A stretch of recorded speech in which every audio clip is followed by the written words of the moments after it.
Qizlar sizlar bilan birgalikda hozir 31 yoshli ayolimiz analizlari orqali semizliklarni ildizini topamiz. Bu yerda indeks homani ko'rayotgan bo'lsanglar, normadan yuqori chiqqan. Bu insulin sezgirligi pasayapti degan belgisi. Chunki aynan indeks homa bu insulin harakatini baholaydigan ko'rsatkich hisoblanadi. Bu birinchi muammo, mana tanadagi birinchi muammoni aniqladik. Endi ikkinchisini qarasanglar bo'ladi. ALT-da mana deyarli 1 ga 1 oshib ketgan. O'zi 40 bo'lish kerak, bularda 78 bo'lib turibdi-da. Aynan ALT ham oshgan. Yuqori ehtimol bilan bularda hozir jigarlarning yog' bosgan.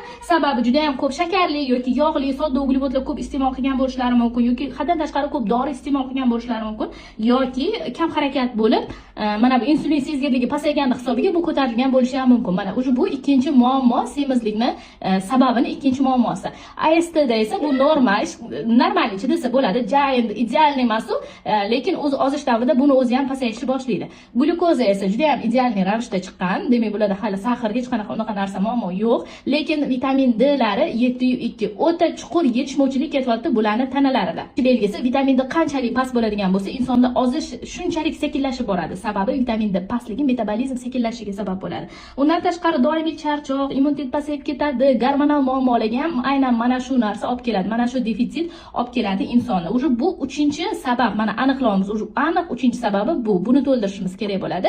Undan keyingisi bu insulin. Insulin 14.7 ko'rsatyapti. Bu oshgan. Mantiq 24.8 norma-ku deyishinglar mumkin, lekin bu yerda aytaveradi, lekin aslida 9 dan уже oshdimi, yashirin insulin rezistentlik holati ketayotgan bo'ladi. Aynan bu ham tanada yog' yig'ilishiga sabab bo'ladi. Buni ham albatta biz tushirishimiz kerak. Agar mana buni tushirmasdan turib, xohlagan diyetamizni qiladigan bo'lsak, bular ozminlar emas, lekin yana qayta semiradi. Shuning uchun ham albatta birinchi buni tushirish uchun o'zini dietasini qilishimiz kerak bo'ladi.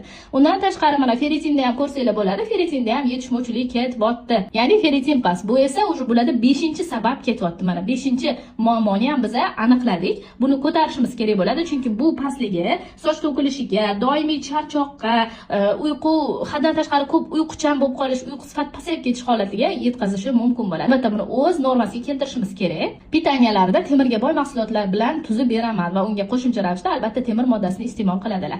Bu yerda TTG gormonlari, ya'ni o'sha qalqonsimon bez gormonlarida ham ozgina o'zgarish bor. Albatta endokrinologga ko'rinishlarni ham tavsiya qildim. Xo'sh, meni xulosam shundaki, bularni analizlardan tanada ketayotgan 5 ta muammoni aniqladim.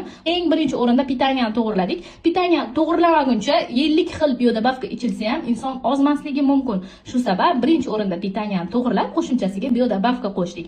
Agar kimga shunaqa semizligini ildizi bilan davolamoqchi bo'lsa, meni direktimga murojaat qilinglar. Albatta men sizlarga ortiqcha vaznni, asl ildizini topishda yordam beraman.